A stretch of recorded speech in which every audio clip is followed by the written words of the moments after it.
ओम नमो भगवते वासुदेवाय। नमो नारायणाय। कृष्णं नारायणं वन्दे कृष्णं वन्दे व्रजप्रियं कृष्णं द्वैपायनं वन्दे कृष्णं वन्दे जगद्गुरुम्। अज्ञानतिमिरान्धस्य ज्ञानाञ्जनशलाकया चक्षुरुन्मीलितं येन तस्मै श्रीगुरवे नमः। मनोजवं मारुतितुल्यवेगं जितेन्द्रियं बुद्धिमतां वरिष्ठं वातात्मजं वानरयूथमुख्यं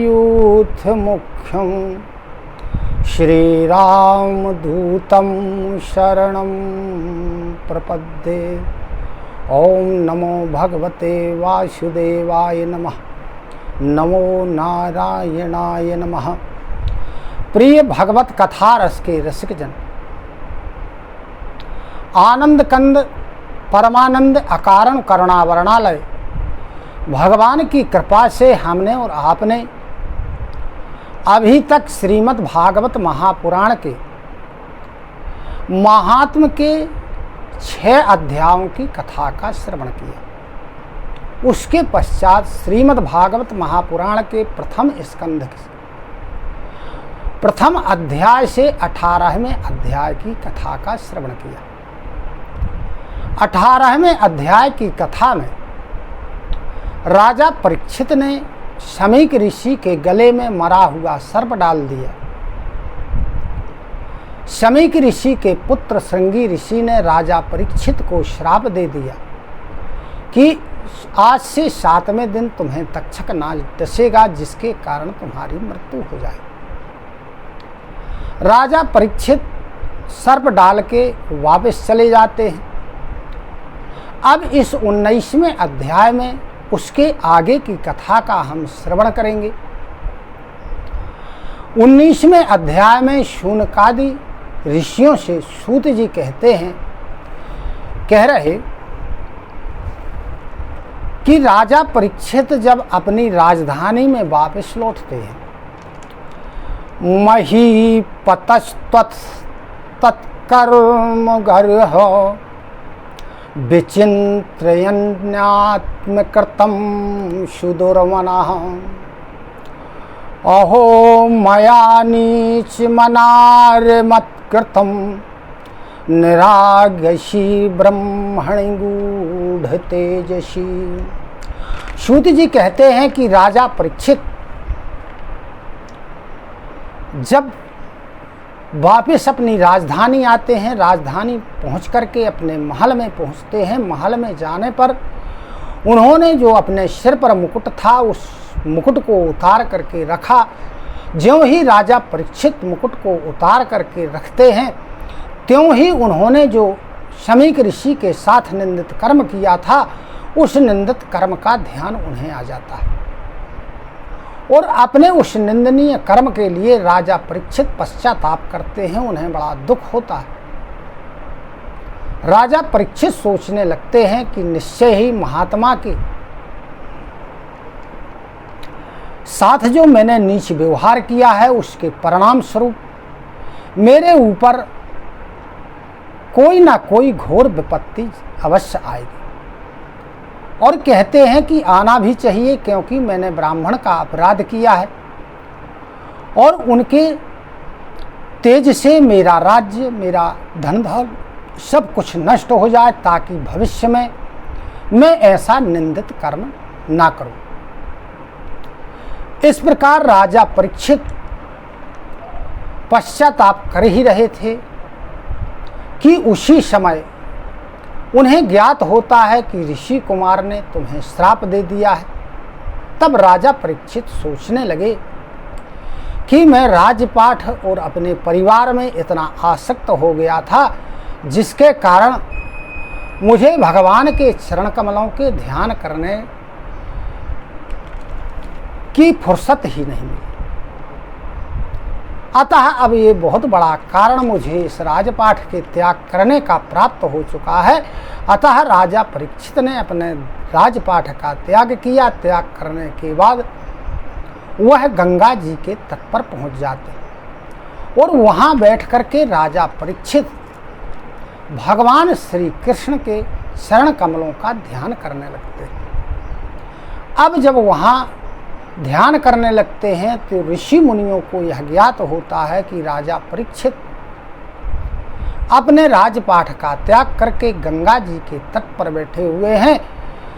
तब तत्रोप्यजगमुर्भुवनम पुनानाम महानुभावा मुनिया शिष्यः प्रायेण तीर्थाभिगमापुदेशे शंहि तीर्थानि पुनन्ति सन्तः। उसी समय त्रिलोकी को पवित्र करने वाले बड़े बड़े ऋषिगण अपने शिष्यों के साथ वहां गंगा जी के तट पर पधारे। संतजन तो प्रायः तीर्थ यात्रा के बहाने तीर्थों को भी पवित्र करने वाले होते हैं, उनको पवित्र करते रहते हैं। जो जो ऋषि वहां पधारे उनमें भृगु, अंगिरा, वशिष्ठ, च्यवन, पाराशर, वशिष्ठ, विश्वामित्र, नारद आदि अनेक देवर्षि, महर्षि, राजर्षि अपने शिष्यों के साथ वहां उपस्थित हुए। जब राजा परीक्षित ने सभी ऋषि मुनियों को वहां एकत्रित देखा तब राजा परीक्षित ने उनका आदर किया, सम्मान किया और उनके चरणों में सिर रख करके उन्हें प्रणाम किया। उसके बाद राजा परीक्षित खड़े होकर के हाथ जोड़ करके ऋषि मुनियों से कहते हैं कि हे ऋषि मुनियों, अहम वयम धन तमानृपाणाम महत्मानुग्रहणीयशीलः राज्ञां कुलं ब्राह्मणपादशौचात् दूराद् विसृष्टं वत्गर्ह कर्म। राजा परीक्षित कहते हैं ऋषि मुनियों से कि आहो, समस्त राजाओं में मैं बड़ा भाग्यशाली हूँ, धन्य हूँ, क्योंकि अपने शील स्वभाव के कारण मैं आप महापुरुषों के कृपा का पात्र हुआ। आप लोगों ने मेरे ऊपर बड़ी कृपा की, आप लोग यहाँ पधारे। नहीं तो जो राजवंश होता है, राजवंश के लोग होते हैं या राजा लोग होते हैं, वो प्रायः निंदित कर्म करने के कारण ब्राह्मणों की शरण सेवा से दूर ही रहते हैं। मैं भी देह गेह में आसक्त हो गया था और उसमें आसक्त होने के कारण मैंने भी पाप कर्म किया। इसी कारण स्वयं भगवान ही ब्राह्मण के श्राप के रूप में मुझ पर कृपा करने के लिए पधारे हैं। यह जो श्राप है यह वैराग्य को उत्पन्न करने वाला है। हे ब्राह्मणों, आप मेरे ऊपर अनुग्रह करें, कृपा करें। सभी उपस्थित जो महर्षि थे उन्होंने राजा परीक्षित के निश्चय को जान करके राजा परीक्षित की बड़ी प्रशंसा की। देवता लोग आकाश से फूलों की वर्षा करने लगे। राजा परीक्षित ने कहा महात्माओं से कि हे विप्रवरों, मैं आप लोगों से अपने कर्तव्य के संबंध में कुछ प्रश्न करना चाहता हूँ, कुछ पूछना चाहता हूँ। आप लोग विचार करके बतलाइए। यहाँ राजा परीक्षित महात्माओं से दो प्रश्न करते हैं। पहला प्रश्न करते हैं कि सर्वथा मरणासन्न यानी जिसकी मृत्यु निकट हो उस व्यक्ति को क्या करना चाहिए। दूसरा प्रश्न राजा परीक्षित ने कहा कि मनुष्य मात्र को सदा सर्वदा क्या करना चाहिए। यहाँ राजा परीक्षित ने पहला प्रश्न किया कि जिसकी मृत्यु निकट हो उस मनुष्य को क्या करना चाहिए। राजा परीक्षित की मृत्यु तो निश्चित थी। 7वें दिन होना है, 7 दिन के पहले उनकी मृत्यु हो भी नहीं सकती थी। लेकिन जो हम आप हैं, हमारी मृत्यु का तो कुछ निश्चय नहीं है। 7 सेकंड भी हो सकते हैं, 7 मिनट भी हो सकते हैं, 7 घंटे भी हो सकते हैं, 7 दिन भी हो सकते हैं। अतः जो राजा परीक्षित ने प्रश्न किया था वो समस्त मानव योनि के लिए था, क्योंकि मृत्यु का समय निश्चित नहीं है, कितनी जल्दी हो जाए, कितनी देर से हो जाए। अतः राजा परीक्षित ने पूछा कि जिसकी मृत्यु निकट हो उसे अंतःकरण से और बाह्य शरीर के द्वारा क्या कार्य करना चाहिए। जब राजा परीक्षित ने महात्माओं से इस प्रकार पूछा, राजा परीक्षित और महात्माओं का संवाद चल ही रहा था। उसी समय स्वतंत्र रूप से विचरण करते हुए श्री सुखदेव जी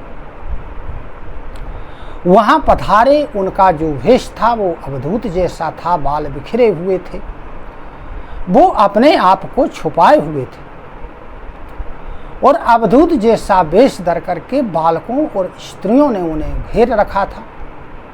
श्री सुखदेव जी की अवस्था 16 वर्ष की थी, गौरवर्ण के थे, बड़ा सुंदर शरीर था, सुंदर मुख था, उनके समस्त अंग बड़े ही सुंदर थे। अवधूत के भेष में ही श्रेष्ठ देवता के समान श्री सुखदेव जी जान पड़ते थे। जो ऋषि मुनि वहां उपस्थित थे उन्होंने उनके लक्षणों के आधार पर श्री सुखदेव जी को पहचान लिया और उनके सम्मान के लिए सभी लोग अपने अपने आसन से उठ खड़े होते।